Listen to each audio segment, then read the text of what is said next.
I did my first video rating 10 key brands a while back. What were they good at? What were their weaknesses, their strengths, and whether or not I personally would pay retail. Rolex, Tudor, IWC, and a whole lot of others, but with only 10 spots, I left out a couple of notable brands. Here is my assessment of 10 more popular watch brands, this time with Cartier, Omega, and a couple of others that also finally made the list. Let's dive in. Cartier. If there's one thing we usually agree on in this watch community, it's that fashion brands make terrible watches and generally should be avoided.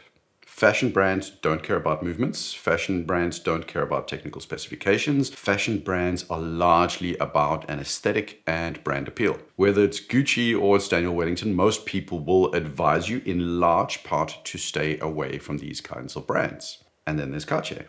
They are a fashion brand and they are the only brand pretty much that gets a pass. It's fair to give them a pass, mind you, but they have a lot of characteristics that align them with fashion brands. Take, for example, the Tank or the Santos Dumont. They have quartz movements inside. The Santos Dual Time, it's a $9,000 watch with a Sellita SW330 movement inside. It's a great movement, but it's a movement you'll usually see in watches for $2,000 or $3,000. Their marketing is also unlike most other brands. The thing about Cartier is that they have always been a brand where form 100% trumps function. Cartier will design a case like the Crash or the Tank or the Tortue, and they'll put whatever movement into that case that will fit the design. And this isn't normal for most watch brands. Most brands are constrained by the technical characteristics of the movement, so the diameter and the thickness. That's often not the case with Cartier. If they want a watch to look a specific way, they'll find a movement that allows them to build that design. So don't get me wrong, Cartier does source good movements, and in certain high-end models, they make some quite good-looking movements themselves, but design is always first. For most people, then Cartier isn't about buying specs and movements. It's about the specific Cartier aesthetic. Cartier is second only to Rolex in terms of performance according to the Morgan Stanley Watch Report. They are more dominant than Omega even. That's of course a half-truth because I suspect that Cartier is likely the brand that has a massive lock on female customers. I've seen enough Tanks and Pashas and Panthers to know that Cartier often is a go-to for a lot of women in the same way that Rolex is a go-to for a lot of one-watch buying men.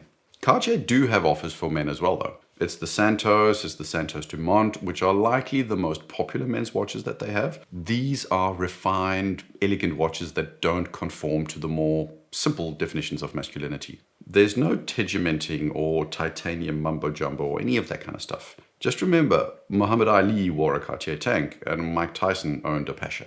I would dare you to call any of those men a wimp to their faces. When it comes to their high-end offerings, they do fascinating stuff with skeletonized movements and complications. But again, it's almost always with a 100% aesthetic vision. Personally, I've always loved the watch where the movement was built into the rotor. It's the look of a watch where the movement is an integrated part of the aesthetic. Those high-end Cartier offerings are usually ridiculously desirable and incredibly hard to get hold of. So what you're buying is design and refinement, not specs and robustness. Either you like that or you don't. Generally, I wouldn't pay retail, but the Santos that I do own, I paid retail for that. Breitling. I think the online watch community sat down some years back and agreed collectively that they would just ignore Breitling. Back in the 90s and the early 2000s, Breitling was incredibly popular, and since then they kind of just declined into obscurity. And then along came George Kern and a private equity investor, and over the last 10-ish years, they've sort of returned. And the reason I say sort of is because they've grown massively. They've regained a lot of popularity, but not with the watch community. To some extent, it's both weird and a little bit unfair. From a movement perspective, their watches are typically very good. I mean, they use Kinesi movements just like the ones you'll find in Tudor models. And Tudor even uses Breitling chronograph movements in some of their watches. Their branding is simple. It's famous people from different arenas of the world, and they call them squads. So you've got your actors and your footballers and your surfers, and it's fine. It works. When it comes to design, their watches are pretty good, actually. They have more retro-styled watches with the top times and the Premier models. These are likely the ones that I would assume get most of the nods from watch nerds. They also have a very respectable dive watch in the Super Ocean. The Navitimer, which is one of their icons and which historically used to be far too big, has been resized and reimagined into a watch that more people really should consider. The Chronomat is their answer to the sports watch, like Omega has the Aquaterra and Rolex has the Datejust. They also have beta-style watches in the Endurance lineup, which are usually, as far as I remember, quartz movements. Personally, I like quite a lot of their models. If I were to note one characteristic that a lot of their watches have, it's shininess. Surfaces, including dials and cases, are typically highly polished, very reflective, and they're not quite bling, but they generally don't hold back as a brand on the shiny, and it can be a little bit over the top for some people. Their watches also tend to be objectively expensive and among some of the value-wise worst priced brands out there. That's the thing when you know that there's a Kanisi movement inside, which is the same as a Tudor, then you can get a pretty solid comparison, and often they're 25 to 50% more expensive than a comparable Tudor. For all sorts of reasons, this works for them because their branding is strong, but generally these watches do not hold value at all. So buy below retail if at all possible. You can look at Omega in two ways. One is the brand that has the Speedmaster, the Bond watches, the Metas certified movements, the Speedy Snoopies, the Lemania 321s, and you can conclude that they are one of the best brands, and if not one of the best mass production watchmakers out there. Or you can see a brand that has overly thick cases, far too many models, and a massive tendency to overextend themselves when it comes to marketing by just flogging dead horses incessantly. Whether it's James Bond or moon landings or George Clooney or the Olympics, I think a lot of enthusiasts have had a moment in time where they thought, okay, Omega, I get it. You landed on the moon. Now just let it go, dude. The reality is that Omega have a ton of excellent watches. They are excellent in terms of design. They are excellent in terms of specifications, quality, robustness. They are excellent because Omega has so many options. Just think of Rolex. They have the Submariner. It's available in a date with black dial, no date with black dial, and green in steel. That's it.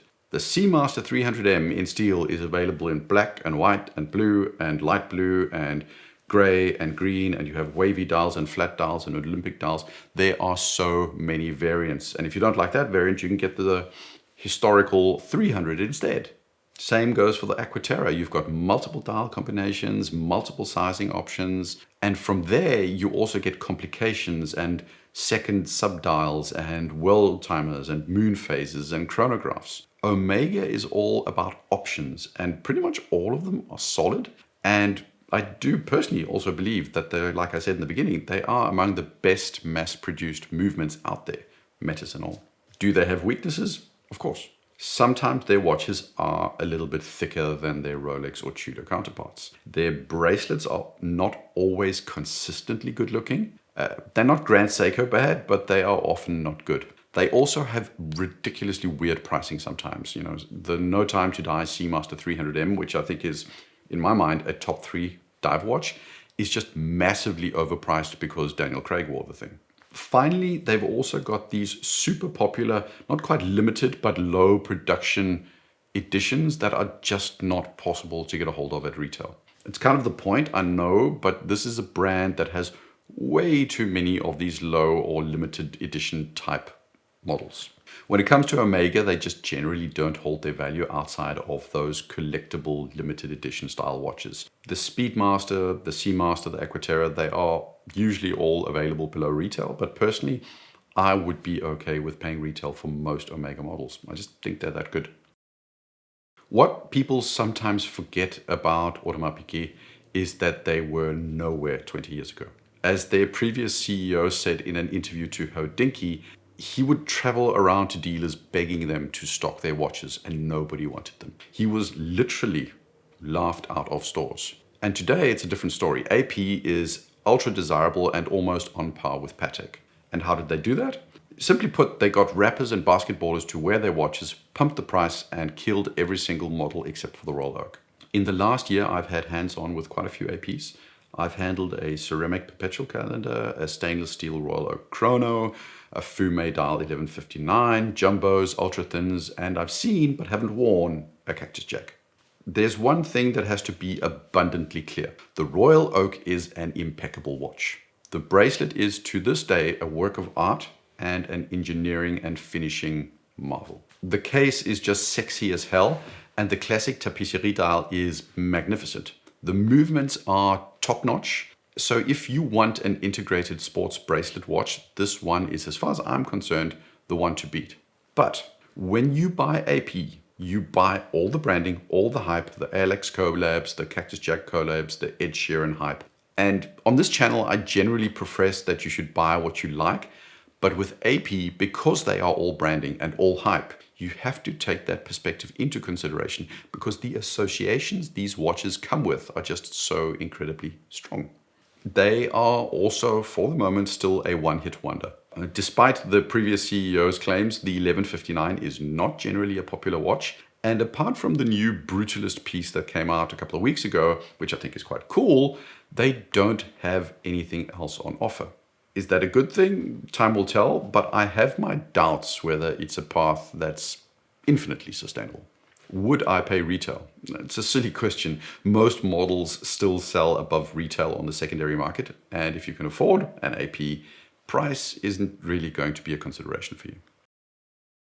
If you listen to watch YouTubers, then you are supposed to respect and preferably love Nomos. They have everything in terms of branding that real watch lovers are looking for.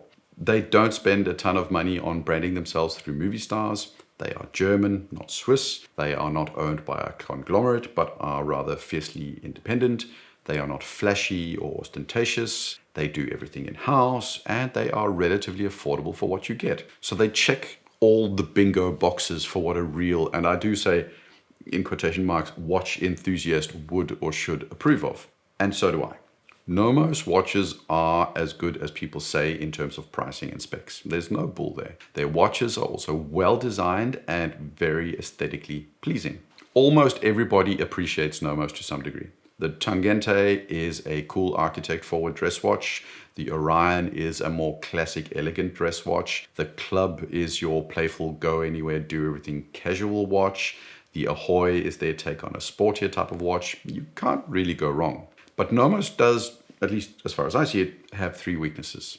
First, a lot of their watches are incredibly similar. I usually use Rolex as an example of watches that just look the same. You know, a GMT is a sub with a different bezel and an extra hand, and a day date is just a date just with full gold, a different bracelet, and a day complication. But the core oyster case is the point of departure for all Rolexes.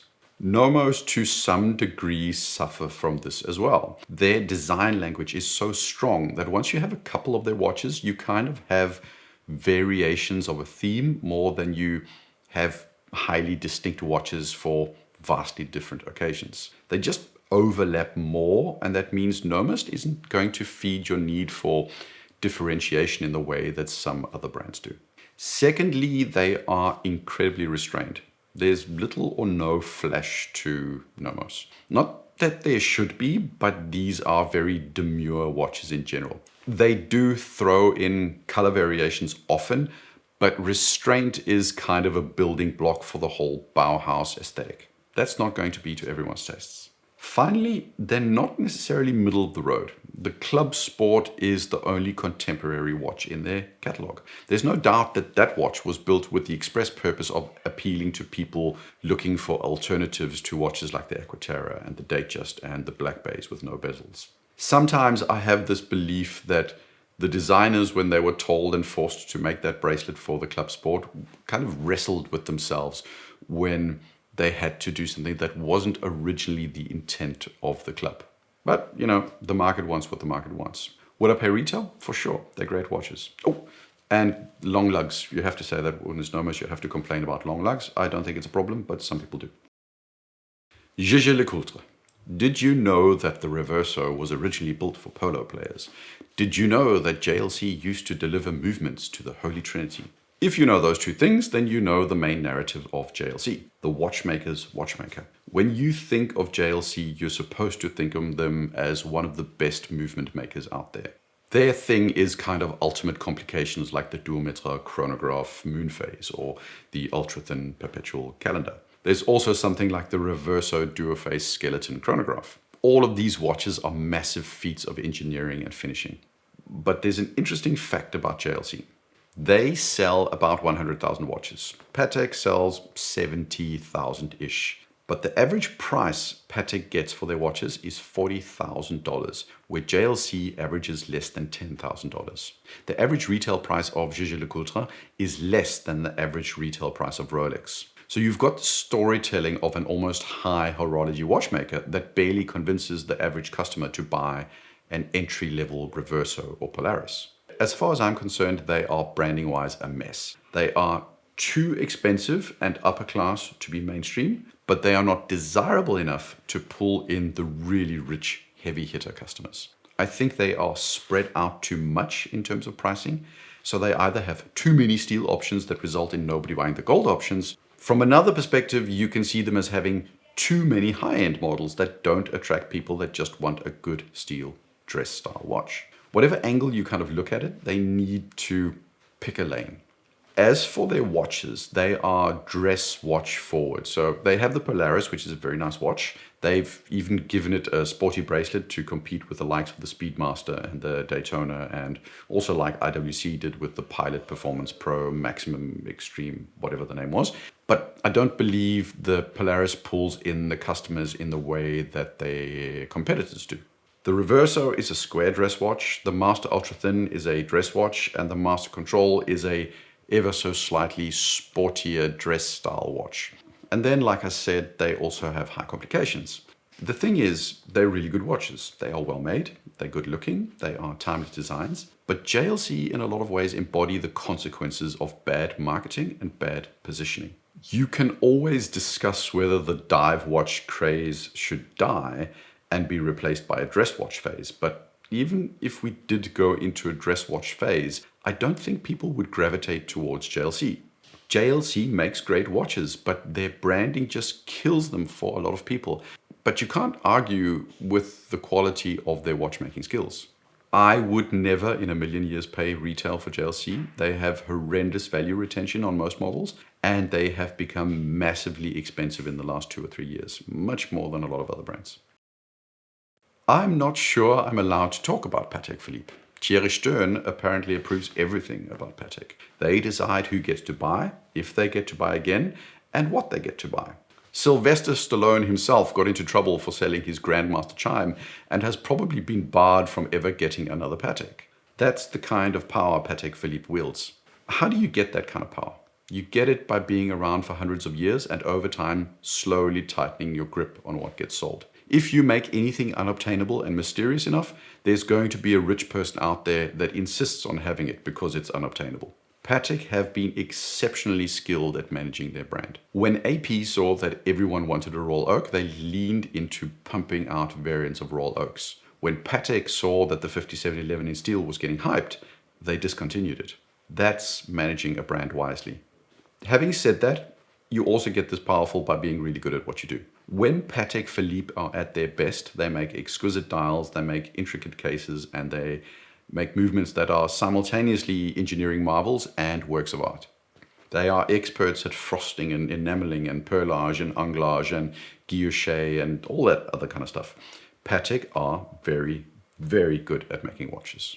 That Grandmaster chime complication that Stallone had something like 30 different complications built into it. Of course it was going to sell for millions of dollars. Some of their world timers are reference points for how a supreme world timer should be built. They are gems in the Patek collection that deserve every single bit of desirability that they get. But, and this is probably the thing that people forget about Patek, some of their watches are not great. Not everything Patek does is a smash hit. Not everything they do is beautiful. It's something that gets lost in the mystique of Patek. All the hype about how desirable they are clouds the fact that they are models that aren't particularly good looking and barely sell at retail. Case in point, the 5524, which is regarded by many as a not particularly good looking pilot's watch. The 6007G sells below retail. There are also some Nautilus variants that just don't have the best dials. They even launched a quartz Aquanaut this year for women. That's just lazy. There are a lot more examples of less than desirable Pateks, and to me it illustrates that you often have to evaluate the individual watch on its merits. Just because a brand is desirable does not make everything they produce smell like roses and unicorn farts. Again, whether or not I would pay retail is a little bit of a silly question. I would rather say I would take a Royal Oak over a Nautilus. I might even take an Ingenieur over a Nautilus on aesthetics. The Stallone watch is not aesthetically my cup of tea, but a 5226, yeah, I'd pay retail for that. You are supposed to hate Hublot. Why? Because they are a brand that got popular by selling their watches to footballers. And because they don't always have watches that from a skill, technical or engineering perspective line up with the price that they're asking for. The Classic Fusion is a classic example. It's a basic time and date watch with a rubber bracelet and a Salita SW200 movement that you'll find in a Christopher Ward for $1,000. And this watch sells for $8,000. But it doesn't make them Cartier though. You won't find any Hublots on the wrists of people at the Met Gala. They are not fashionable or cool in the way that Cartier are. Hublot also isn't a fully in-house manufacturer. They source their movements often. They get their cases built by sub-vendors. Other brands do that as well. But at this price, some people care about in-house or not, because these watches are just generally really, really expensive. All of that, though, is to some extent irrelevant, because buying a Hublot has never been about movements or finishing. What you need to do with Hublot is look at the specific watch and ask yourself, do I like it? The design language of Hublot is brash and ostentatious and in your face. So take the footballers and the branding and the questionable manufacturing prowess out of the equation, and they're still brash and ostentatious and in your face. To be very clear, I'm not saying that's a positive or a negative. I'm just saying these watches are designed to be noticed, to be eye-catching. And that's the key to your buying decision. Do you want to wear something like a 43mm purple sapphire tourbillon and enjoy the attention that that draws? If yes, bingo, Hublot delivers in spades. Apart from a very small number of classic fusion variants, it's eye-catching and noticeable that is what you're buying. If you, in your mind, are thinking, I want a restrained Hublot, then you shouldn't be considering Hublot at all. Think of them as the pink parrot pirate shirt that you owned when you were 27 years old that you wore on Friday nights because you'd read a book about peacocking. If you're going to wear it, you have to own it completely. Personally, I would never pay retail, but I think more the question for me that says more is that now that I have a lot of watches, would I consider a brash Hublot as a once-in-a-while statement piece? You know, like a pink sapphire Big Bang. Well, I would, not as my only watch, but as a show-off fun watch, if I could afford it, yeah, I'd consider it. Casio is the brand that owns the God tier moniker, and in some ways it's deserved, and in other ways it's a bit exaggerated. Casio, especially with the G-Shocks, dominate when it comes to affordable, rugged, and obtainable no-nonsense practical watches. They get praise because they don't get perceived as having fallen prey to becoming a luxury brand with, ever increasing prices. They are the people's brand, everyone can have one, and they, in many ways, the ultimate equalizer. Ed Sheeran, with all his millions, has G-Shocks, and your local road worker likely has one as well. Their strengths are the watches that embody precisely that everyday, everyman feel. It's the non-G-Shock FW91s, it's the classic G-Shock Square, it's the Casios, and it's the more tool-forward rangemen and rangemasters and mudmasters and frogmen. There's a G-Shock for everybody. They are built like tanks and have everything you need from a watch in terms of timekeeping and precision and stopwatches and all sorts of other things. No watch that costs more delivers any core functionality that is better than a G-Shock, period. But Casio isn't without their weaknesses. My own personal pet peeve, which I know others also have, is figuring out what the different modules do. For a normal human being, the difference between a DW and a GW and a GWB and a GMW and a GWM is not readily apparent. Personally, I avoid any G-Shock that isn't solar powered because it's a deal breaker for me. I hate having a G-Shock lying around, realizing that it has a flat battery, and then also realizing that this specific little button battery is not the one that readily hangs on the Duracell stand down at the local supermarket. And then I'm stuck for a month without a functioning watch because I have to wait for that battery to be sent to me. Bluetooth sync is also more and more something I want, simply because moving through settings is just so much easier through an app than via the all too G-Shock squishy side buttons. Squishy side buttons, by the way, are also a very G-Shock experience. They were like that 20 years ago, and they are often still that way today. Other weaknesses. Sometimes these watches get massive. Range Masters and Mud Masters and Frogmen come in almost ridiculous form factors that very few average-sized wrists could ever realistically wear. Their software and tech features are also very rarely class-leading. Their sports watches just can't do what a Sunto or a Jarman can do. I mean, sure, there's going to be a semi-accurate barometer, but fitness tracking is just below par compared to any dedicated fitness tracker. And finally, you can discuss at length whether that, teeny tiny little backlight many of those models have is a flaw or a feature. It's very G-Shock, that's for sure. And then there's a last problem that G-Shocks often have, which is not Casio's fault. If you are an enthusiast, you likely have more than one watch. And how often do you really wear those G-Shocks? For people with a lot of watches, I have a sneaking suspicion that G-Shocks don't get as much wear as their god tier status would indicate. I've seen enough Nico Leonard videos to know that he hardly ever actually wears a G-Shock in any of his videos. So he calls it god tier, but he's always wearing a Patek or a Rolex or a Ulysse Nardin freak instead. And Casios are cheaper than a Rolex or a Tudor or a Seiko, but if you're never wearing them, it's still a waste of money to some extent. I think maybe it's just a question of being more mindful of, are you actually going to wear it, or are you just thinking, oh, it's a cheap Casio, I can always buy it and I can afford it. It's still a lot of money, especially for something that you might not necessarily be wearing that often. Having said all that, there's nothing quite like them. They look great, and when you need a watch that you don't want to worry about getting scratched, the G-Shock is your clear go-to. If you only want to own one watch, a G-Shock Square is an excellent option. Pay retail, but there are often discounts to be had on different models from different sites. They're available everywhere. Panerai.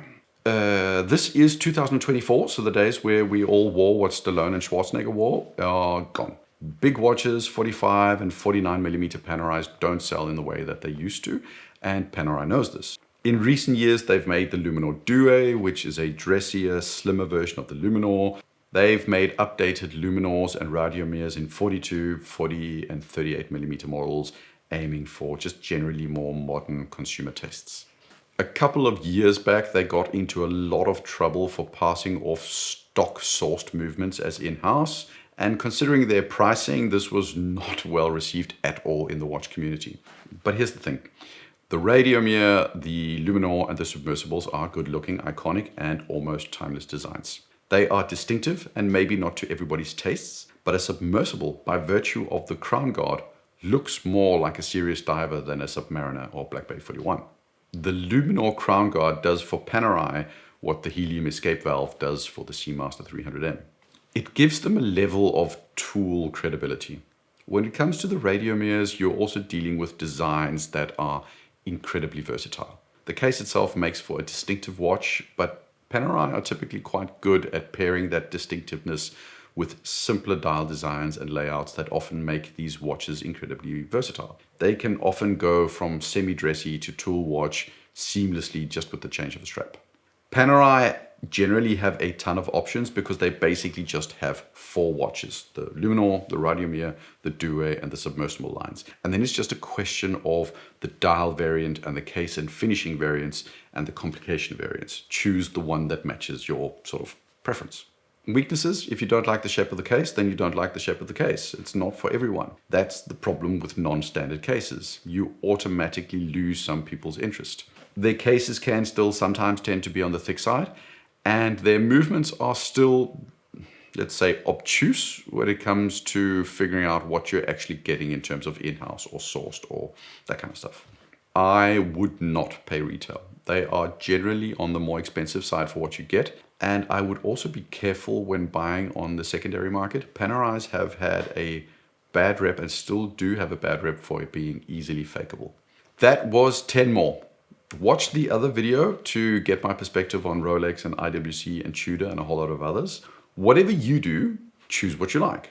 Buy the watch that resonates with you and buy a Hublot if you like it. What other people think about your watch is irrelevant. Like, subscribe. Cheers.